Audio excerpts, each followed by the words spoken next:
नमो नमः। ज्ञान विभिन्न चैनल में आप सबका स्वागत है। हम लोग कक्षा 9 विज्ञान के विषय में अध्ययन कर रहे हैं, जिसके अंदर आज हमारा जो चैप्टर है उसका नाम है क्या हमारे आसपास के पदार्थ शुद्ध हैं। जैसे इससे पहले वाला चैप्टर हमने लिया था, उसमें पदार्थ की अवस्थाओं के बारे में अध्ययन किया था। आज हम लेने वाले हैं कि उन पदार्थों की शुद्धता क्या है, किस प्रकार से उसका मापन हम कर सकते हैं, क्या उसमें निर्धारित क्राइटेरियाज होते हैं जिस आधार पर हम ये कह सकते हैं कि विलयन बना है तो ये किससे बना है, कौन कौन से ऐसे विलय और विलायक मिलकर के इस विलयन को बना रहे हैं, उसी के बारे में हम इस चैप्टर में अध्ययन करने वाले हैं। ये मेरे हाथ में चौक है, ये चौक क्या है, एक पदार्थ है, ठोस की अवस्था में है। अब हम देखें कि ये चौक है, क्या ये शुद्ध है या अशुद्ध है। इसके लिए क्या होता है, कुछ मापक इकाइयां होती है, उस आधार पर उसका मापन किया जाता है कि क्या ये शुद्ध है। यदि हम इसको वैज्ञानिक रूप से देखें तो यदि इसकी भौतिक जो प्रकृति है वो एक जैसी है, यानी इसमें मिलने वाले अवयव है वो एक जैसे हैं, इसका मतलब ये क्या हो गया, शुद्ध पदार्थ हो गया।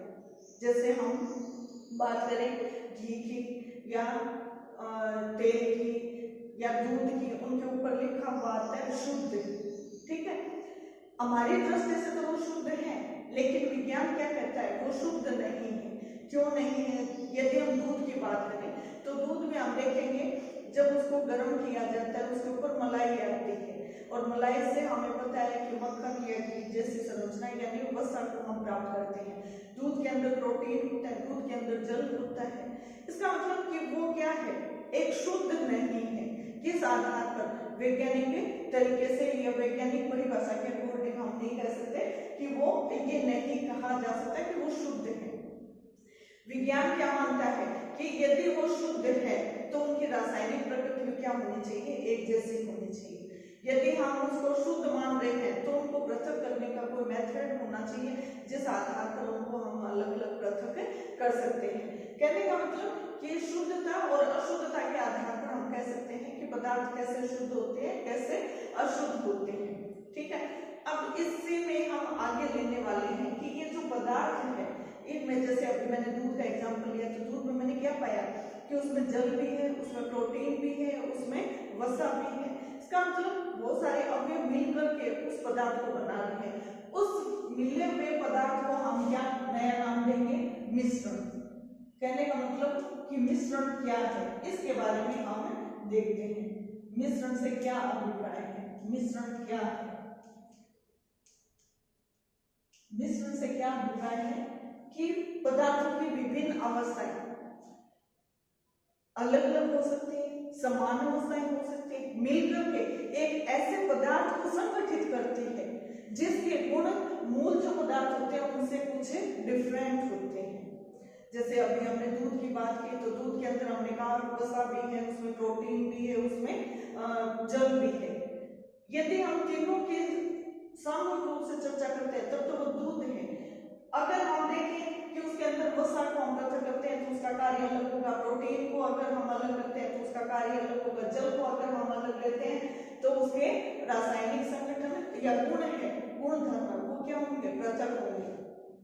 कहने का मतलब कि ये विभिन्न प्रकार से पदार्थ विभिन्न स्वरूपों में आकर के एक किसी निश्चित संरचना, एक निश्चित मात्रा में संगठित होकर के एक विशेष यौगिक को निर्मित करते हैं, उसको हम क्या कहते हैं, मिश्रण, जिसमें इनकी अलग अलग मात्राएं मौजूद होती है, ठीक है। जैसे ये चौक है, कैल्शियम कार्बोनेट है, कैल्शियम ऑक्साइड होगा, उसको पानी में डाला होगा, फिर उससे कुछ मेथड अपनाए होंगे, उस मेथड से फिर ये ठोस या रूप हमें प्राप्त हो जाता है।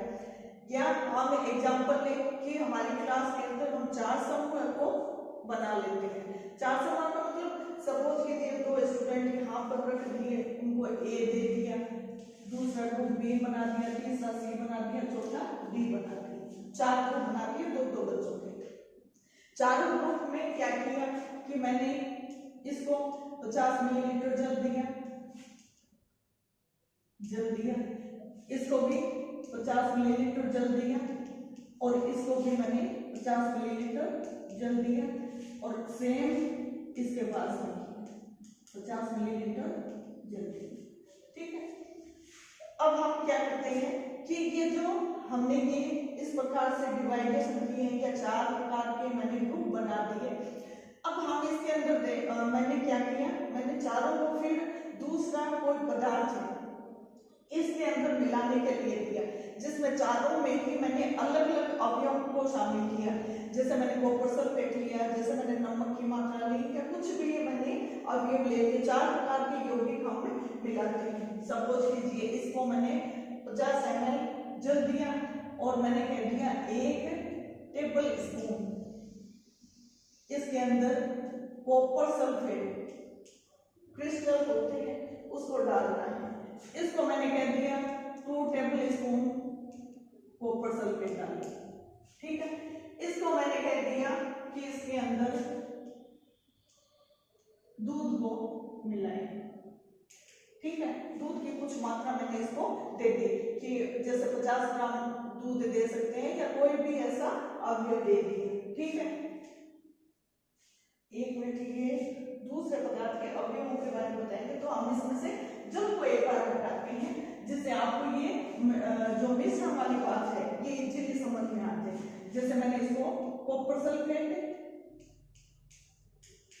क्रिस्टलीय रूप के अंदर है, इसके साथ में मैंने इसको कह दिया जो घर में साधारण नमक होता है, सोडियम क्लोराइड बोलते हैं, वो बता दिया। यानी इसकी मात्रा मैंने 100 ग्राम रख ली और इसकी मात्रा 50 ग्राम ले ली।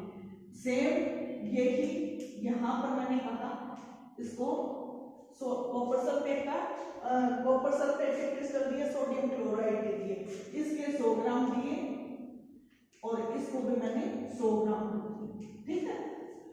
ये आप ये देखिए। अब मैंने चारों जो समूह है उसको कह दिया कि आप इसको मिलाइए। ये मिला रहे हैं जल के साथ में, ये मिल रहा है, ये भी घुल जाएगा जल के साथ में।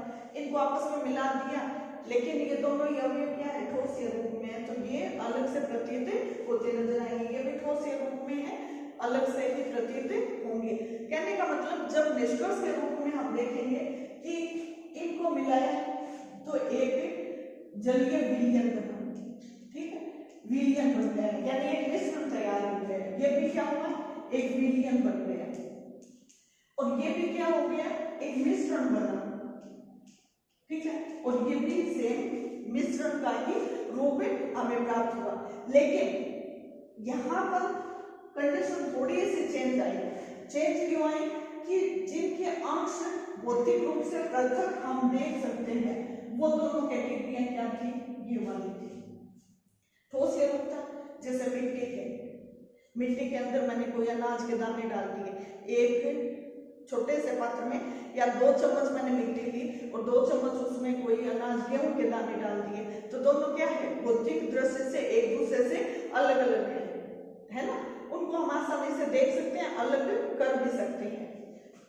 सेम की कंडीशनिंग के साथ में इनको हम पृथक देख सकते हैं, यानी हम इनको अलग कर सकते हैं। इनका भौतिक स्वरूप जो होगा, भौतिक दृष्टि से यदि इसके अंश को हम देखेंगे तो ये एक दूसरे से पृथक नजर आएंगे। लेकिन यहाँ पर क्या होगा, ये एक विलयन के रूप में है।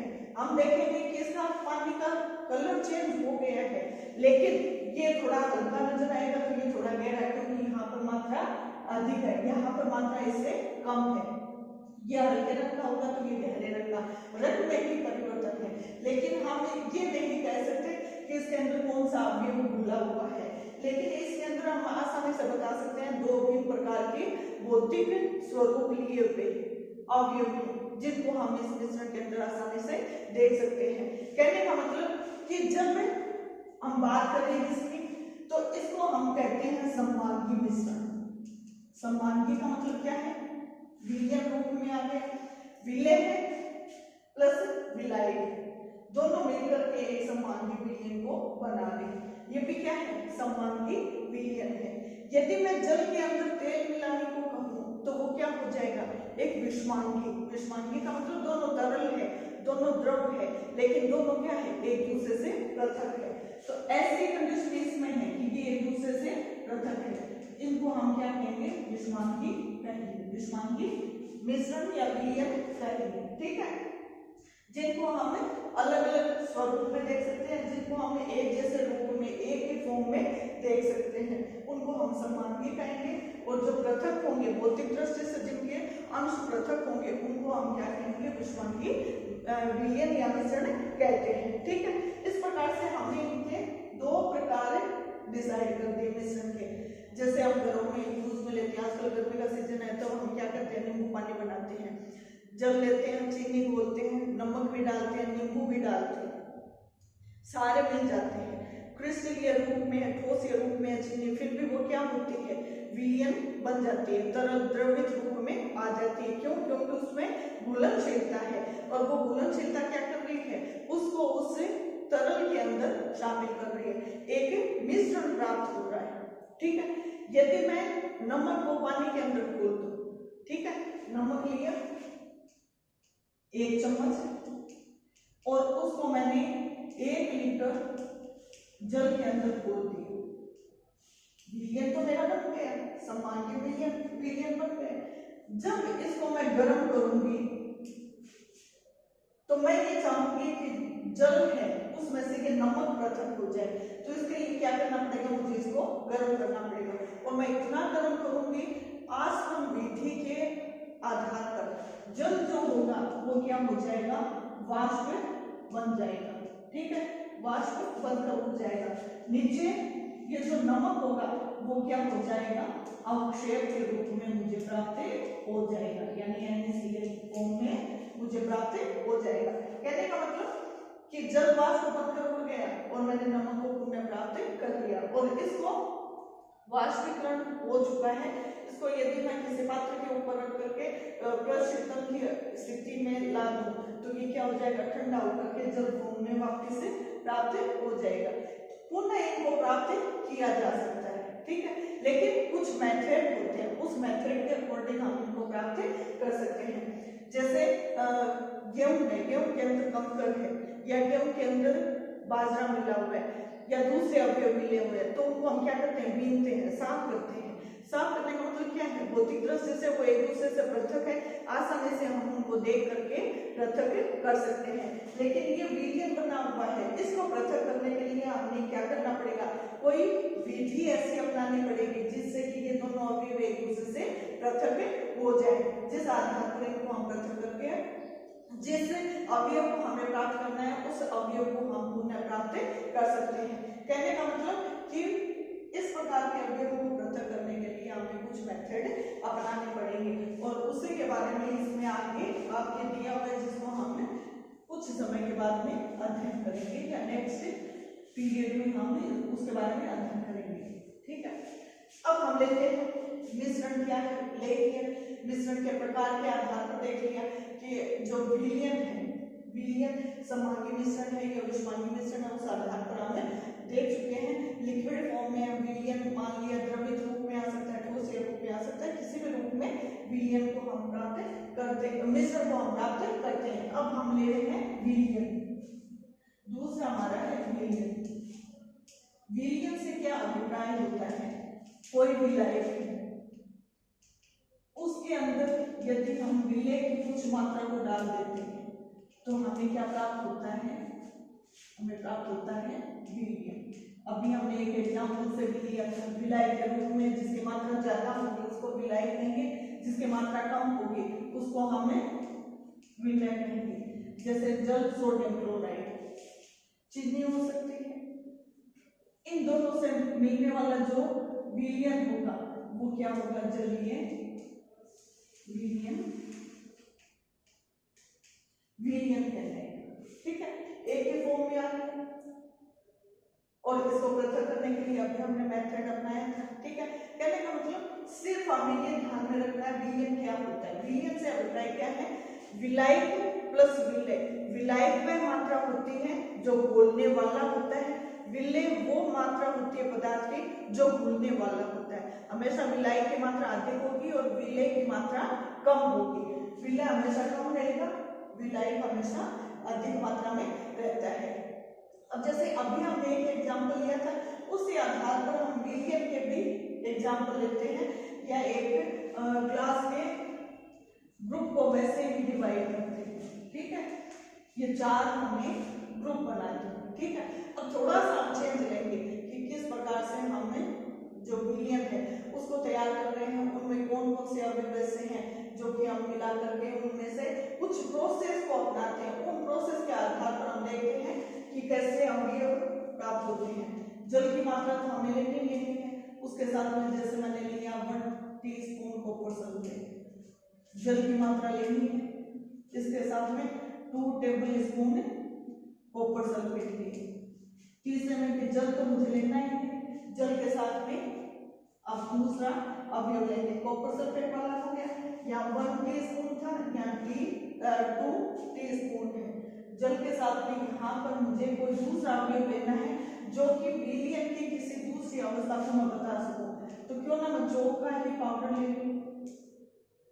चौथी स्टेज में जल प्लस दूध ली।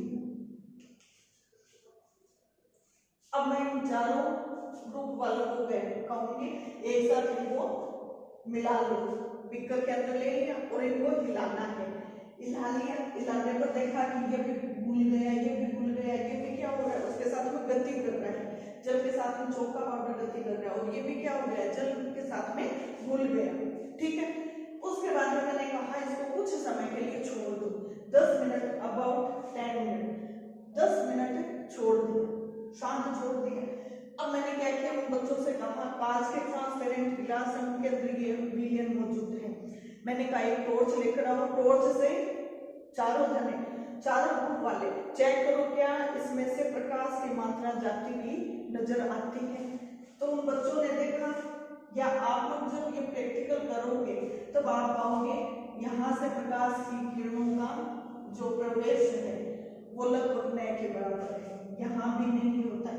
कहने का मतलब वो उसमें से प्रकाश जा रही है कि नहीं जा रही है, उस गिलास के अंदर हमें नजर नहीं आ रहा। इसके अंदर देखा तो इसमें भी ऐसा नहीं था, लेकिन इसके अंदर क्या था, प्रकाश क्रॉस हो रहा था।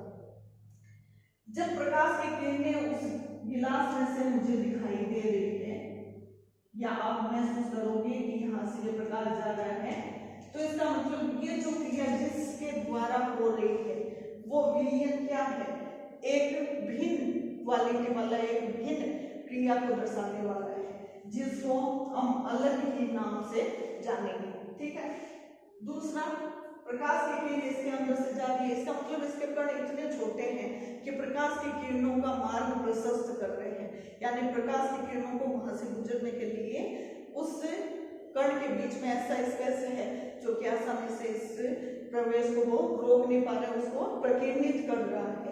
इस प्रभाव को हम कहते हैं टिंडल प्रभाव। एक साइंटिस्ट थे टिंडल, जिन्होंने ये क्रिया बताई, उसी आधार पर इसको टिंडल प्रभाव कहा गया। प्रकाश की किरणों का विलयन में से निकलना है, इसका छोटा सा एग्जांपल हम अपने घर में भी देखते हैं। घर में कोई रोशनदान है, प्रकाश की किरण वहां से आती है, तो हमें उस प्रकाश की किरण के पुंज के बीच में कुछ छोटे छोटे कण दौड़ते हुए नजर आते हैं, गति करते हुए नजर आते हैं। तो वो क्या है, प्रकाश किरण का टिंडल प्रभाव है, प्रकाश का प्रकीर्णन है, प्रकाश की किरण उसमें से जा रही है। इसका मतलब वो जो क्रिया या वो जो हम विशेषता देख रहे हैं वो किस वजह से देख रहे हैं, कुछ कण होते हैं जिनको हम कहते हैं कोलाइडी। इन कोलाइडी कणों के द्वारा ही ये टिंडल प्रभाव दर्शाया जाता है, और इस विलयन को हम इसी कोलाइडी के वजह से इसको हम कहते हैं कोलाइडी विलयन, कोलाइडी विलयन। ठीक है, इसमें हमने देखा कि जब 10 मिनट के लिए उसको छोड़ दिया तो नीचे चौक का जो पाउडर था वो क्या हो गया, तल्ले में बैठ गया, अवक्षेपित हो गया। तो ऐसी स्थिति में इसको कह दिया निलंबन विलयन। ठीक है, कुछ समय के लिए उसके साथ में गति करता है और जब उसको शांत छोड़ देते हैं तो वो नीचे बैठ जाता है, जबकि इसमें ऐसा नहीं था, इनमें भी ऐसा नहीं है। तो इनको तो हम क्या कर रहे हैं, विलयन, सामान्य विलयन। ठीक है, और ये क्या है, निलंबन विलयन है, और ये कोलाइडी विलयन है। इस प्रकार से हम इसकी कैटेगरी को निर्धारित करते हैं। अब हम देखते हैं कि ये जो विलयन है या निलंबन विलयन है या कोलाइडी अवस्था है, उनके क्या क्या क्या गुण होते हैं, किस प्रकार से उनको हम एक दूसरे से पृथक रूप से हमें देख सकते हैं। तो इन तीनों के ही गुणों को हम यहाँ पर एक साथ अध्ययन करते हैं। ठीक है, सबसे पहले मैंने यहाँ पर लिखा विलियम, ठीक है, दूसरे नंबर पर लिखा मैंने निलंबन। एग्जाम्पल तो आप लोगों को समझ में आए। तीसरा मैंने लिखा पोलाइट। ठीक है, तीन स्थितियां ली। ये जो तीन स्थितियां हैं, निलंबन, पोलाइट और विलियम, ये तीन स्थितियां हैं। इन तीनों के गुणों को अध्ययन करते हैं सामूहिक रूप से, जिससे आप लोगों के कोई कंफ्यूजन भी नहीं हो और इजीली समझ में भी आ जाए। ठीक है, सबसे पहले गुण में हम देखें कि ये जो विलियन होता है, इस विलियन की प्रकृति को हम देखें मिश्रण के आधार पर, जैसे मैंने कहा था समांगी और विषमांगी उस आधार पर, तो हम इसको क्या कहेंगे, इसके मिश्रण की प्रकृति, मिश्रण प्रकृति। तो कैसी होगी? नंबर 1 का गुण क्या आ गया? थोड़ा सा मैं इसको इधर लिख देती हूँ, विलियन,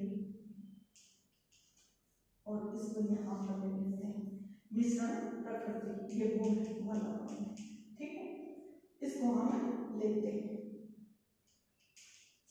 मिश्रण की प्रकृति। विलियन था, विलियन में कैसा था? सममांगी था। सममांगी का मतलब अभी मैंने बताया था, एक ही फॉर्म में आ गया। ठीक है, निलंबन, निलंबन का मतलब क्या होता है? कुछ समय के लिए तो वो गति करेगा, बाद में क्या हो जाएगा? वो तल्ले में बैठ जाएगा। तो इस आधार पर हम क्या कहेंगे इसको? विषमांगी, यानी एक जैसे फॉर्म नहीं है, ठोस अलग हो गया, द्रव्य अलग हो गया। कोलाइडी, कोलाइडी का मतलब क्या बताया था मैंने अभी? ये भी विषमांगी है। कैसे है? जैसे दूध का विलियन देखा था, तो ये जब इसको शांत छोड़ देते हैं, जल भी है, दूध में प्रोटीन भी है, वसा भी है, ये क्या कर रहा है? टिंडल प्रभाव को दर्शा रहा है। ये मिश्रण कैसा है? विषमांगी मिश्रण है। अलग अलग अभी हमको लिए हुए विषमांगी मिश्रण है। ठीक है, पहला गुण क्या हुआ हमारा? मिश्रण की प्रकृति, यानी विलियन की प्रकृति, विलियन की प्रकृति, निलंबन की प्रकृति और कोलाइड की प्रकृति। दोनों की तो क्या है? विषमांगी है, और विलियन की क्या है? सममांगी है। अब यदि हम कणों के साइज के आधार पर देखें कि कण छोटे हैं, बड़े हैं, या कणों की दृश्यता क्या है, कण साइज और इसकी दृश्यता, यानी देख सकते हैं कि नहीं। ये तो पहला गुण था, ये हमारा दूसरा गुण है। ठीक है, सममांगी, विलियन जो सममांगी होता है, सममांगी प्रकृति का होता है, इसके यदि हम कणों की बात करें तो नग्न आंखों से हम इन कणों को नहीं देख सकते। उसका कारण क्या है? इस विलियन के अंदर जो कण मौजूद होते हैं, उनकी जो साइज होती है वो 1 नैनोमीटर व्यास वाले या साइज वाले होते हैं, 10⁻⁻⁹ मीटर। ठीक है, बहुत सूक्ष्म होते हैं, जिनको हम नग्न आंखों से नहीं देख सकते, नहीं देख सकते। ठीक है, नहीं देख सकते, जबकि इनको हम निलंबन कणों को हम देख सकते हैं। ठीक है, और ऐसे विषमांगी वाला अभी टिंडल प्रभाव देखा था, तो ये क्या हो रहे थे? छोटे हैं, छोटे कण हैं, लेकिन इनको हम आसानी से नहीं देख सकते। ठीक है, छोटे होते हैं, लेकिन इतने छोटे भी नहीं होते कि इसकी तरह प्रकाश की किरण का प्रकीर्णन नहीं कर सकते। वो थोड़े बड़े होते हैं प्रकाश की किरणों का प्रकीर्णन करने के लिए, लेकिन नग्न आंखों से हम उसको आसानी से नहीं देख पाते। ये एक एग्जाम्पल मैंने बताया था कोलाइडी कणों का, वो जो प्रकाश से वो किरण छोड़ते हैं, सॉरी, वो रोशनदान से जो रोशनी आती है उसमें से किरणों का, वो हम इजीली इसके अंदर देख सकते हैं या एग्जाम्पल दे सकते हैं। तीसरा क्या है? प्रकाश के मार्ग को प्रशस्त करना, यानी प्रकाश किरण को रास्ता, प्रकाश किरण का रास्ता, ये प्रकाश का रास्ता। ठीक है, मार्ग नहीं, मार्ग। इसके द्वारा प्रकाश की किरणों का प्रकीर्णन नहीं होता, अर्थात हम कह सकते हैं कि ये प्रकाश की किरणों को नहीं फैलाते हैं। फैलाते हैं कि नहीं फैलाते? छोटे होते हैं इसलिए ये प्रकाश की किरणों को नहीं फैलाते हैं, ठीक है, नहीं फैलाते हैं।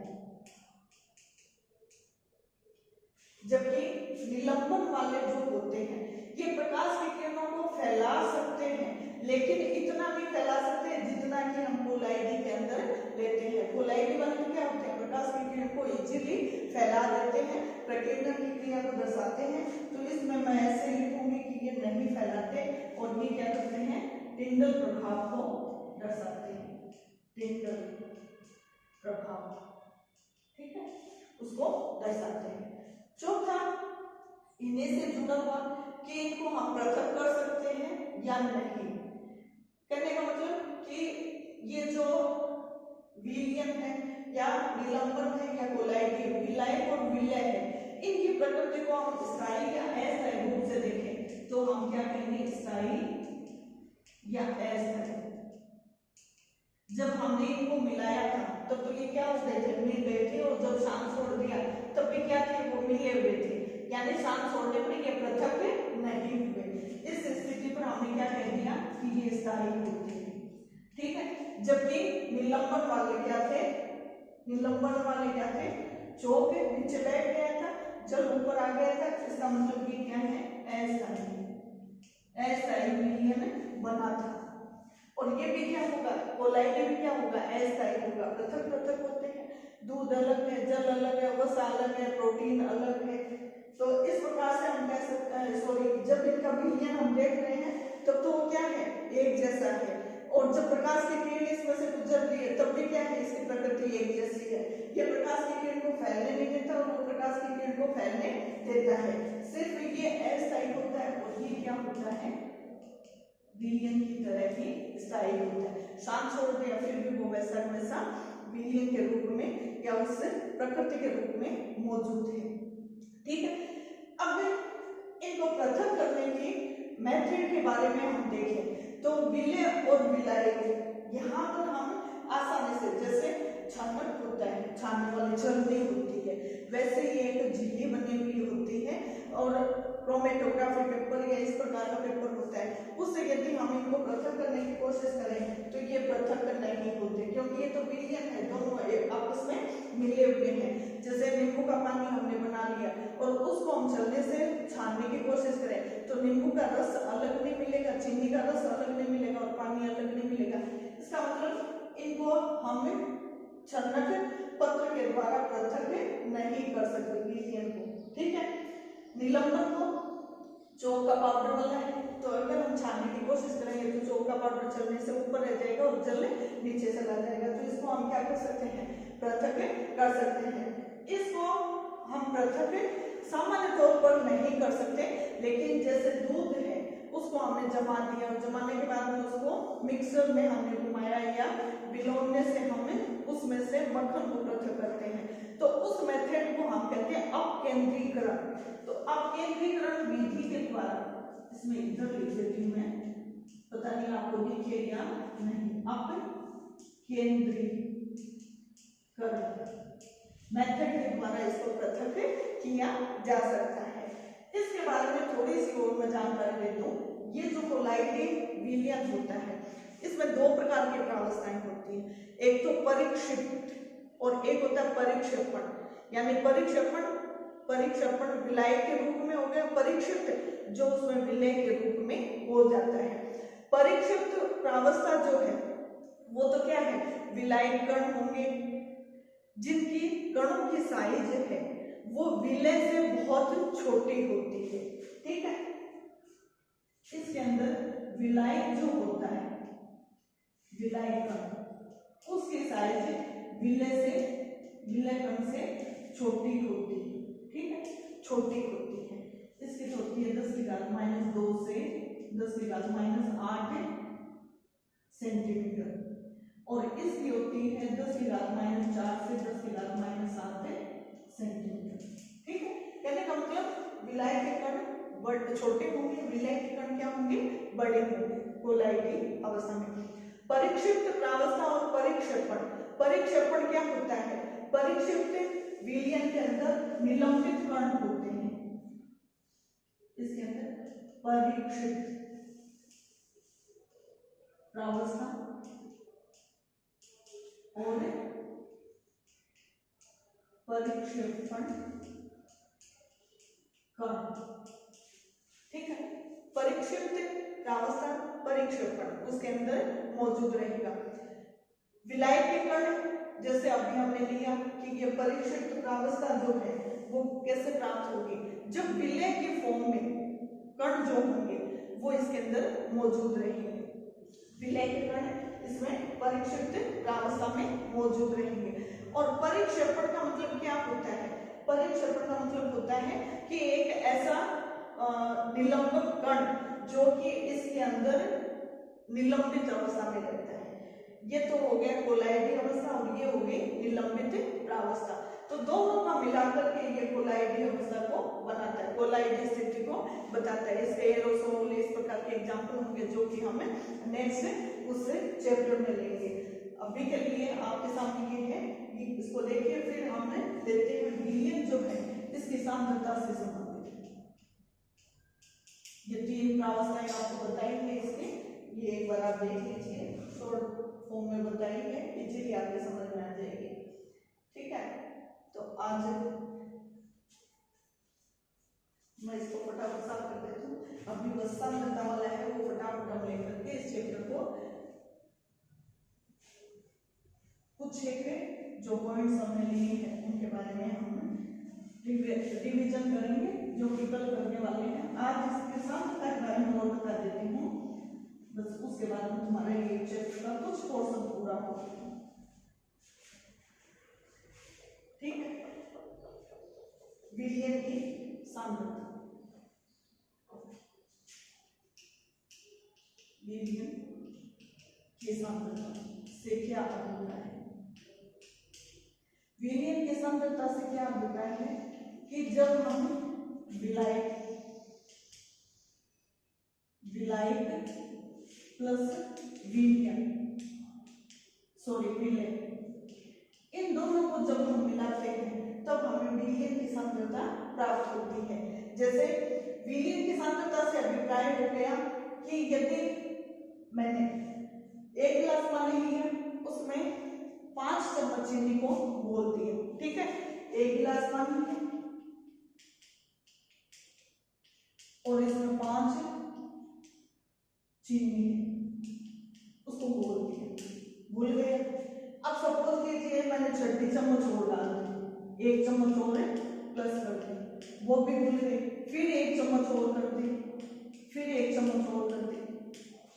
अब यहां पर आकर के ये घुलना बंद हो गया। तो ऐसी स्थिति में मैंने कह दिया कि ये जो विलायक है जितना इसमें विलय मिलना चाहिए था उतना तो वो मिल गया। अब अतिरिक्त मात्रा है वो क्या हो रही है, इसमें मिल नहीं रही है। टेम्परेचर बढ़ा दिया मैंने 5 डिग्री सेंटीग्रेड तापमान कर दिया, फिर भी ये क्या हो रहा है, इसमें मिल नहीं रहा है। या इसकी जो सांद्रता है, या फिर हम ऐसे कह सकते हैं कि जलीय विलयन है उसमें जैसे जैसे हम चीनी को घोलते जाएंगे वैसे वैसे क्या होगा, वो सांद्र होता जाएगा। पहले तरल था अब वो सांद्र स्थिति में आ रहा है।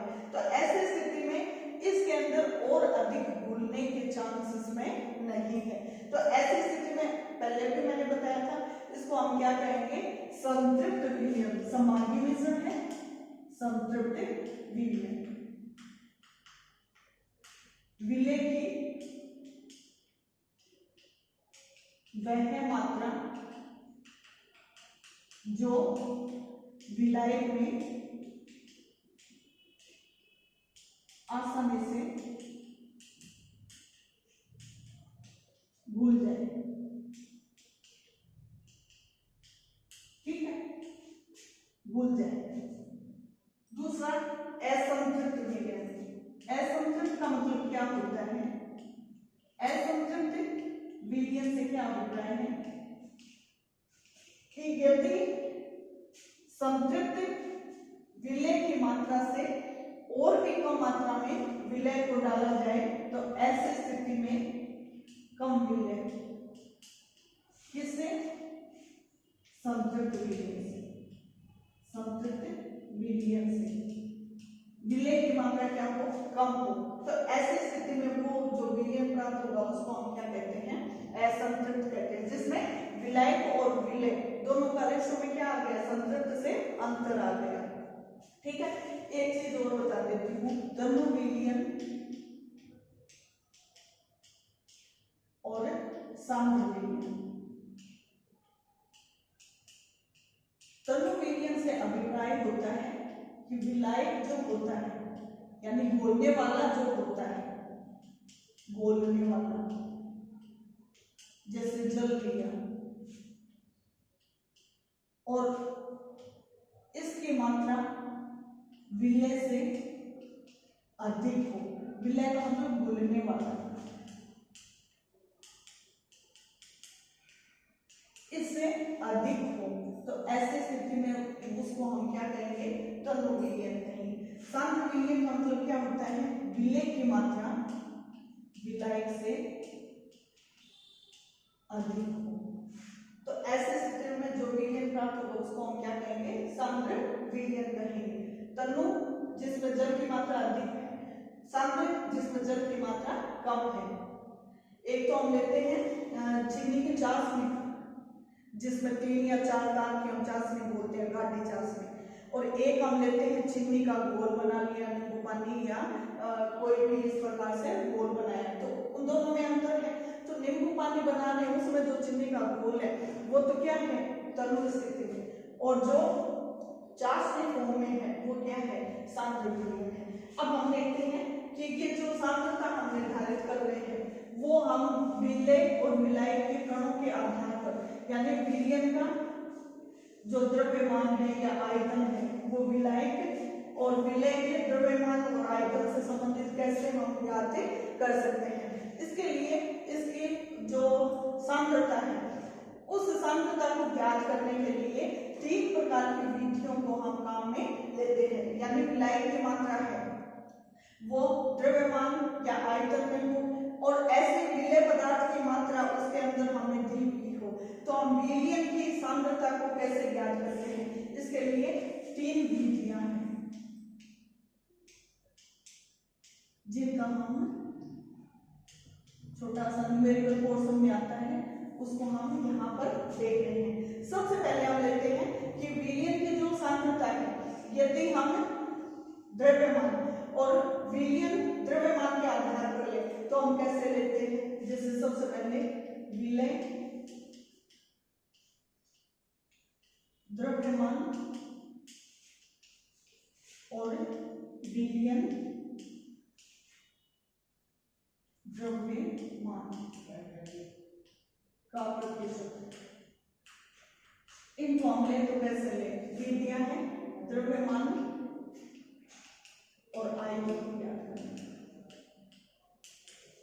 ठीक है, तो इसके लिए हम क्या लेते हैं, सबसे पहले हम विलयन जो है उसका द्रव्यमान दिया हुआ है और विलयन का द्रव्यमान दिया हुआ है, तो ऐसी स्थिति में हम दोनों का मान निकाल करके, जैसे ऊपर हम रखेंगे विलय द्रव्यमान बटा विलयन का द्रव्यमान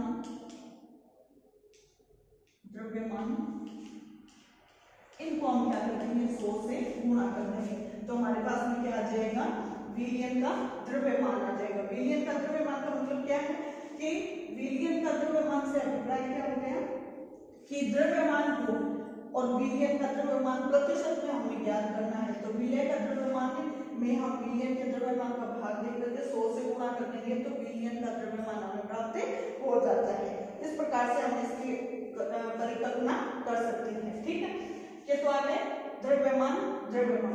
दूसरी कंडीशन हम ले जिसके अंदर द्रव्यमान विलयन का आयतन ज्ञात करना का प्रतिशत ज्ञात करना हो, तो हम कैसे करेंगे, वही विलय द्रव्यमान बटा विलयन का आयतन, ठीक है, इंटू 100। दो प्रकार से आगे, द्रव्यमान और आयतन, द्रव्यमान द्रव्यमान। तीसरा, आयतन फॉर्म में हमें लेना हो, यानी विलयन है उसका आयतन और उसके आयतन का प्रतिशत यदि हम निकालें, विलयन आयतन, विलयन आयतन या आयतन का प्रतिशत निकालना हो तो हम कैसे निकालेंगे, वही विलयन आयतन बटा विलयन का आयतन गुणा 100। तो ये क्या आ जाएगा, हमारा प्रतिशत आ जाएगा, आयतन का प्रतिशत आ जाएगा। तो ये तीन मेथड है जिनके आधार पर हम किसी विलयन की सांद्रता को ज्ञात कर सकते हैं। पहले वाले में हमने देखा कि विलय का भी द्रव्यमान लेंगे और विलयन का भी द्रव्यमान लेंगे। सपोज कीजिए हमारे पास में विलय और विलय, इनका द्रव्यमान दिया हुआ है, दिया है, और हमें विलयन की सांद्रता को ज्ञात करना है। तो ऐसे स्थिति में हम क्या करेंगे, हमें पता है कि विलयन से अभिप्राय क्या होता है, विलयन बराबर क्या होता है, विलायक प्लस विलयन, ठीक है। इनका आयतन द्रव्यमान वो ले लेंगे तो हमारे पास में क्या आ जाएगा, विलयन का द्रव्यमान आ जाएगा। विलय का हमें दिया हुआ है, उसका ऊपर रखेंगे, विलयन से भाग देंगे और 100 से गुणा कर देंगे, तो इसकी प्रतिशत मात्रा हमें प्राप्त हो जाती है। इस प्रकार से हम इन विधियों के माध्यम से विलयन की सांद्रता को ज्ञात कर सकते हैं, जो कि न्यूमेरिकल पोर्शन में पूछा भी जाता है और हमारे पास में न्यूमेरिकल इससे संबंधित आएंगे भी। तो आज के लिए इतना ही, आप लोगों का बहुत बहुत धन्यवाद। कल हम इससे आगे कुछ मेथड पढ़ेंगे, विधियां पढ़ेंगे।